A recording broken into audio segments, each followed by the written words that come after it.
ભરૂચમાં સતત વરસાદને પગલે ઠેર ઠેર પાણી ભરાવાની સમસ્યા સર્જાતા પાલિકાની ટીમ ત્વરિત સતર્ક બની અને ચીફ ઓફિસર હરીશ અગ્રવાલ તથા પ્રમુખ દેવેન્દ્રસિંહ વસાવા સહિતના અગ્રણી અધિકારીઓએ અસરગ્રસ્ત વિસ્તારોની સ્થળ મુલાકાત લીધી હતી। કસક વિસ્તારમાં પાણી ભરાવાની વર્ષો જૂની સમસ્યાના કાયમી નિકાલ માટે પાલિકા દ્વારા યુદ્ધના ધોરણે કામગીરી આગળ વધારીને પાણીના નિકાલ માટે વિશેષ ટીમો કાર્યરત કરવામાં આવી છે। તેમજ જો જરૂર પડે તો નાગરિકોના રેસ્ક્યુ અને સ્થળાંતર માટે અગાઉથી જ શેલ્ટર હોમ પણ તૈયાર રાખવામાં આવ્યા છે।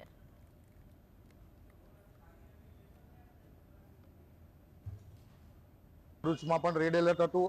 આ સમય દરમિયાન સતત વરસાદ વરસી રહ્યો હતો। તેમાં અમુક નગરપાલિકાના વિસ્તાર કે ભરૂચના અનેક વિસ્તારોમાં પાણી ભરાયા હતા, પરંતુ વરસાદ બંધ થવાને કારણે એ પાણી પાછા નીકળી જાય છે અને વહીવટી ટીમ અને નગરપાલિકા દ્વારા સતત સવારથી જ મોનિટરિંગ કરવામાં આવી રહ્યું છે। આ મોનિટરિંગની વચ્ચે કોઈ વિસ્તારના માં એવા પ્રશ્નો ઉપસ્થિત નથી થયા કે ઘરમાં પાણી ભરાયો